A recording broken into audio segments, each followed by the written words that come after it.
Hey folks, it's me, Brian, and this is what I'm drinking today. Let me do a mic check real quick.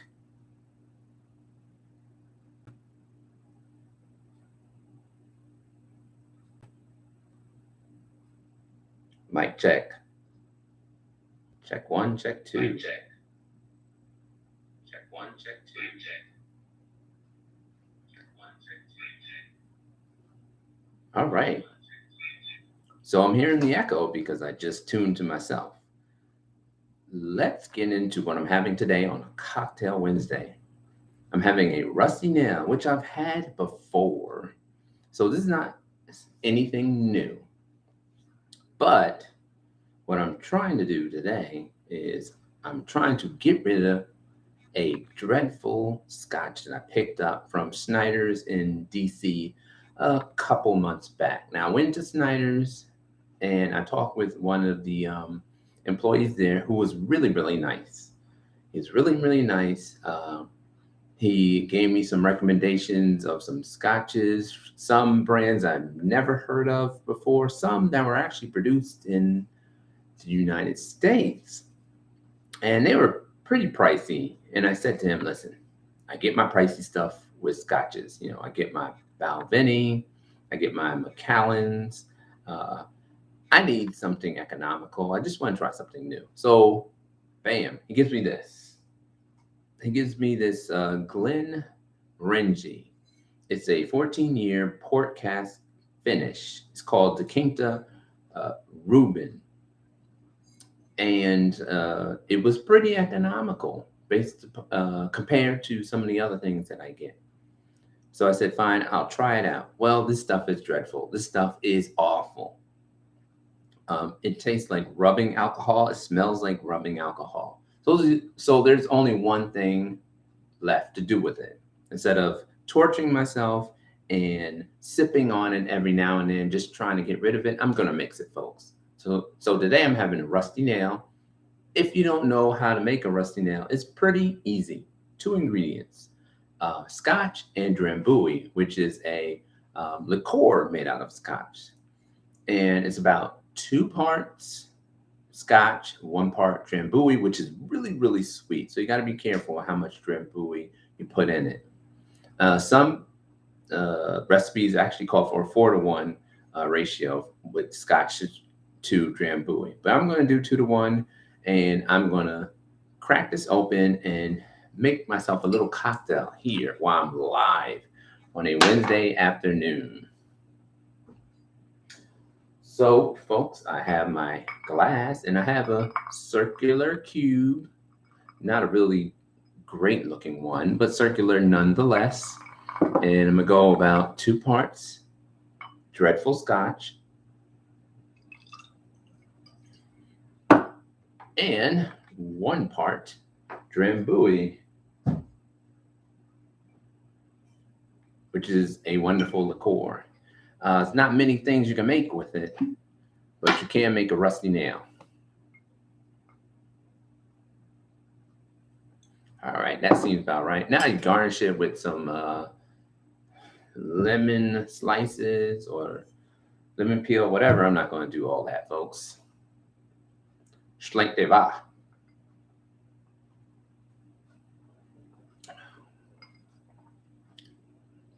Actually, wow. So that scotch is so bad that the drambuie doesn't even overpower it. I gotta change the ratio. It might have to be 1-to-1, folks. Right, there you go. That stuff is just god awful.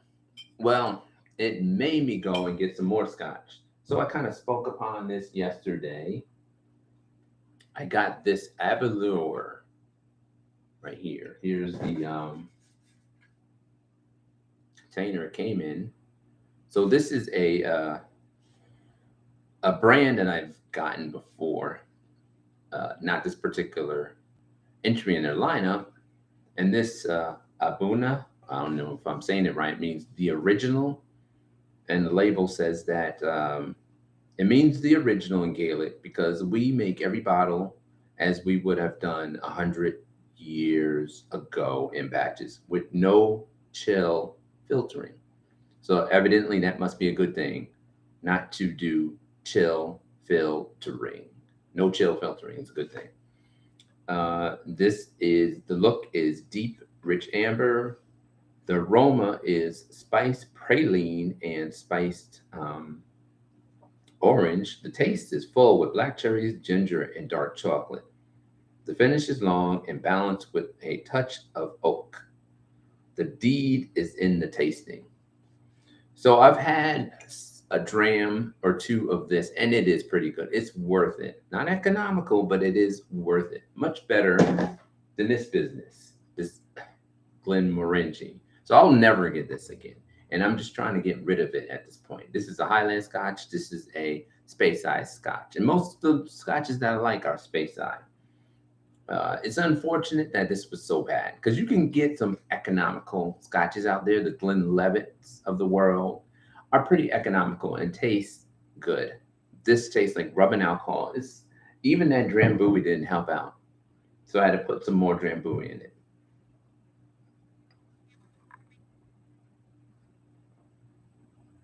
It's a little bit better. It's a little bit better, but it's harsh. It smells it smells awful.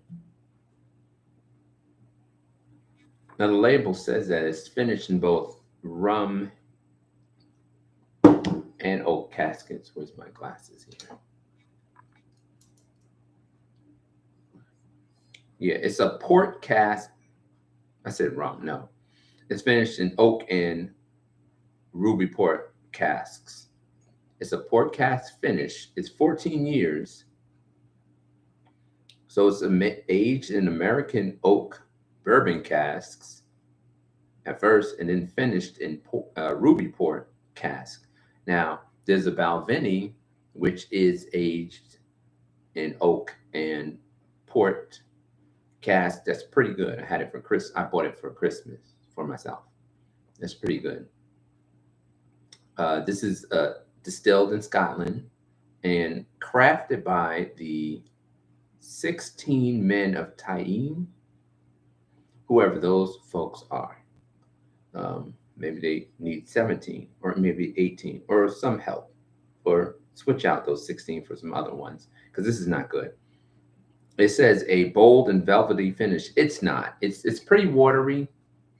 I don't know if you could tell. It's pretty watery, you know, and it's not velvety at all. It says it brings chocolate boldness to Glenmorangie's renowned smooth style. Savored by many for its intense depth, this whiskey is enjoyed throughout the world. Well, it's not enjoyed in my house. It really isn't. And I'm really just trying to get rid of it. That's it's just a terrible thing, folks, when you get to a point where something is so bad and you just want to get rid of it. And you just drink it to get rid of it because you don't want to see it go to waste. Right? That's what my parents would say. Eat it. Don't let that go to waste. So that's what I'm doing here. Drink it. Don't let it go to waste.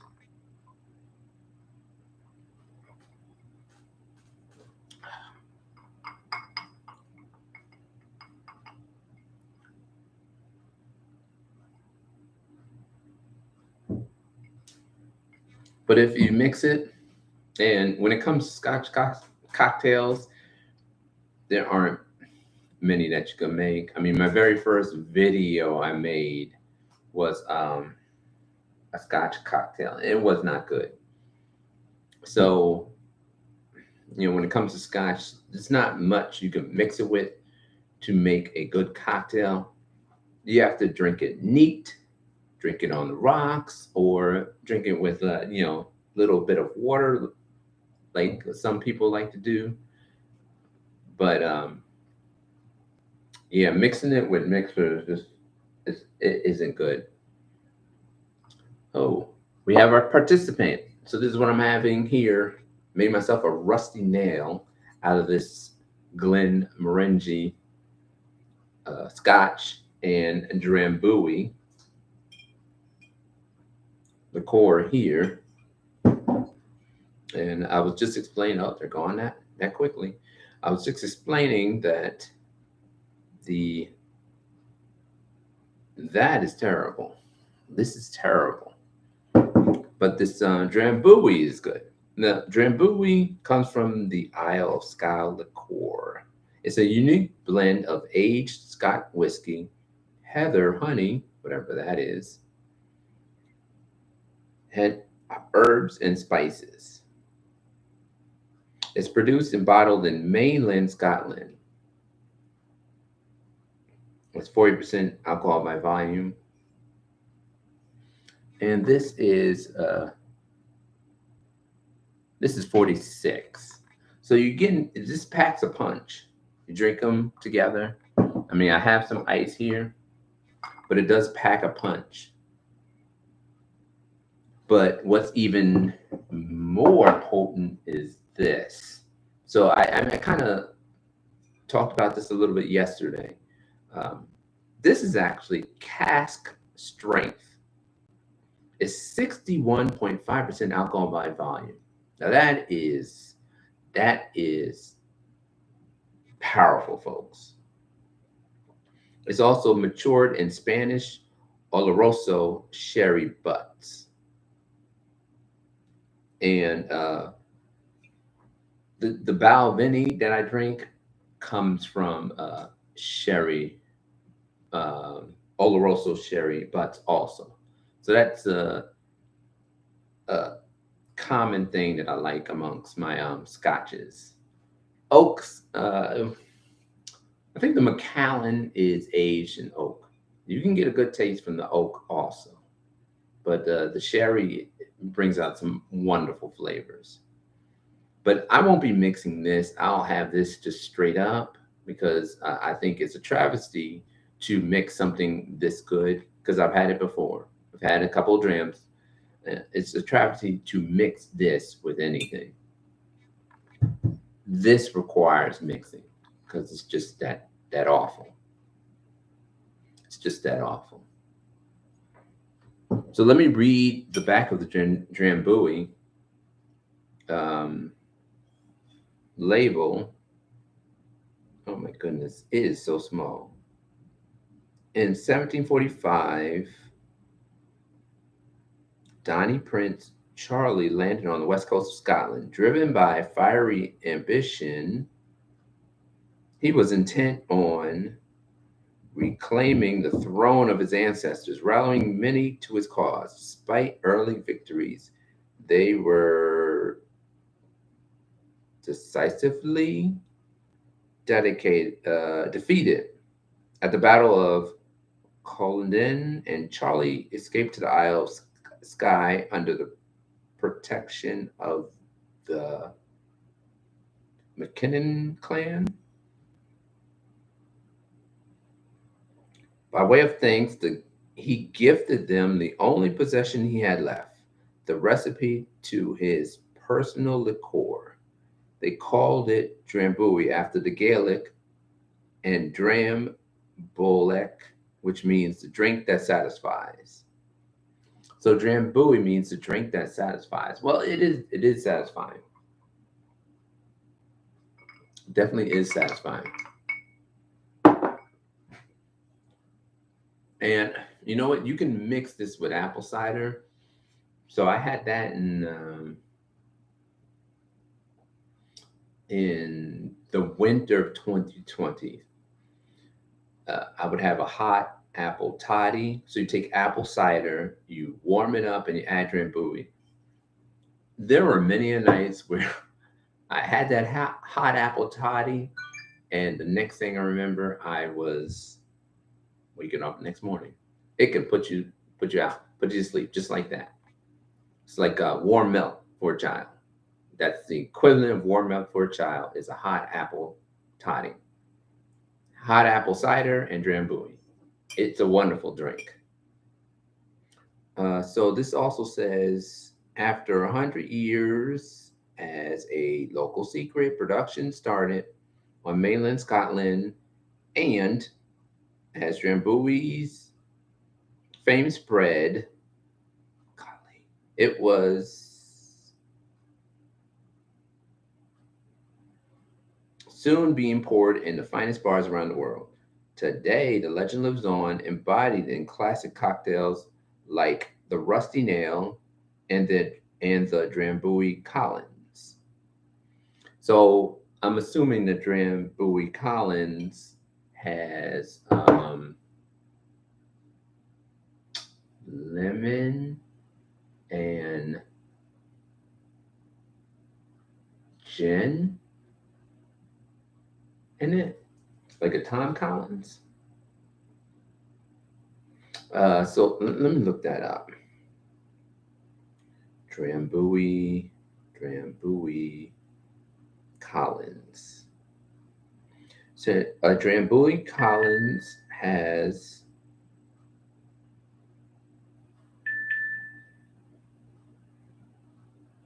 well, let me save my date of birth so they know that I'm not under the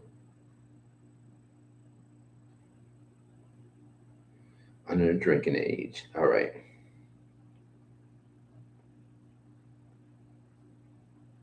All right. So let's see. What is this Drambuie? Whoops. Drambuie Collins.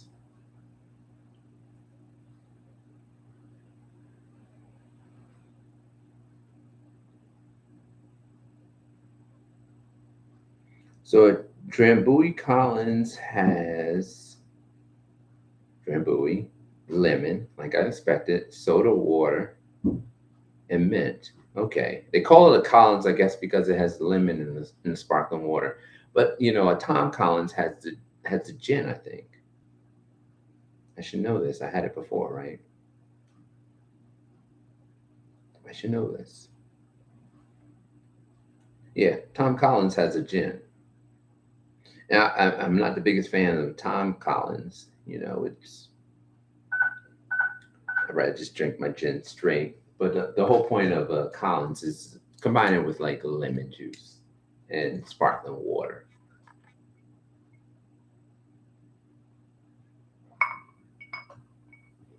So I'm almost finished with this, folks. It's a good way to get rid of things, right? You combine it with other things, right? Kind of like baseball trades. Again, I'm gonna give you a baseball a reference today. So like the trade between the Padres and the Nationals. I don't know if you followed the trade closely, but Juan Soto rejected the offers from the Nationals, and the writing was on the wall. He's not going to stay, so they wanted to get something for him. So they traded him and Josh Bell to the Padres. The Padres sent back some minor leaguers, and they were going to just throw in Eric Hosmer, who declined the trade because he has a no trade clause.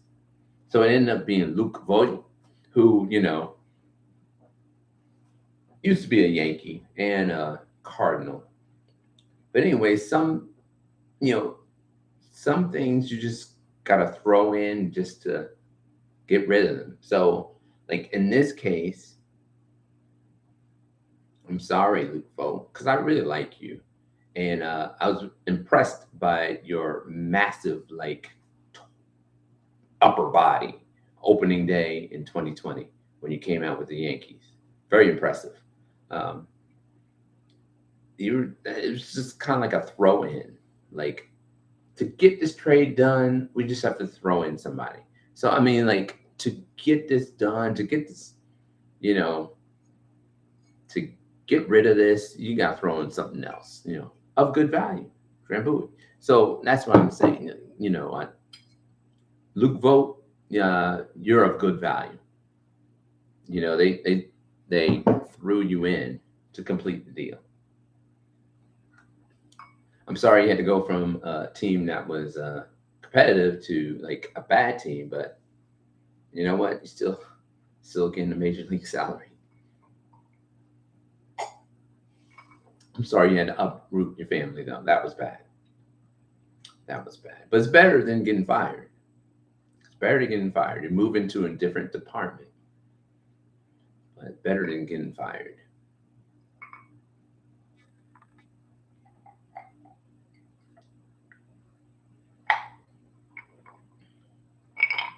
So there you have it, folks. It's all gone.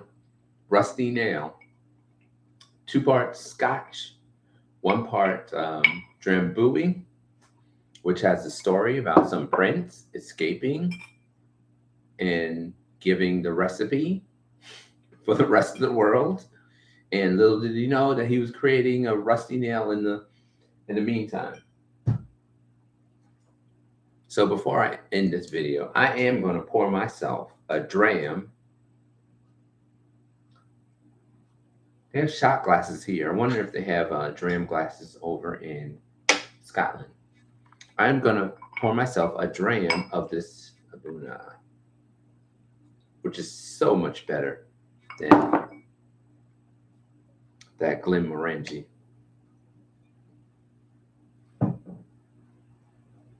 There's no story on this one, right? Yeah, no story on this one. Just good stuff.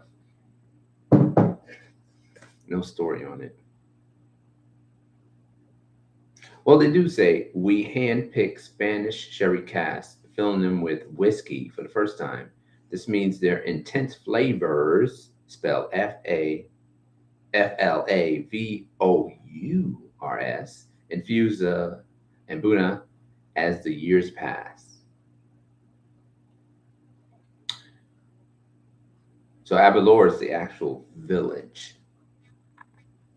And this is made with the local spring water from the bin rinds and barley, now locally sourced from the fields near our distillery. So I would have so much fun on a trip to Scotland. I really would. I'd go by all these places if I could. All right, so schlenk der Bach. This smells so much better. I mean, you have like, I know the Drambuie has honey in it, but you can smell like a honey essence to that. This, you smell rubbing alcohol. Yeah, this is the kind of stuff, you know, you put in a spray bottle, you spray on your bags and groceries so you don't get COVID. That's what this is. Maybe this has a second life as a disinfectant. But this smells wonderful.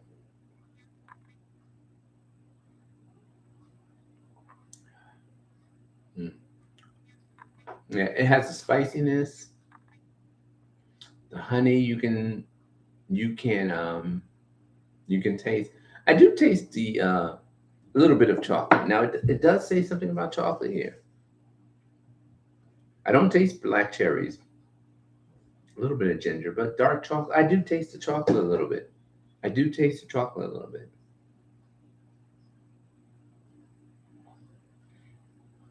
So I've had enough for right now, folks. I've had enough for right now. If you are on the East Coast, it's really early to be doing all this. If you are somewhere else, it's even earlier. If you're on the West Coast, it's even earlier. But for my folks in the UK, Dawn, you might be sleeping now. It's nearly midnight over there. You might be sleeping. You might watch this tomorrow.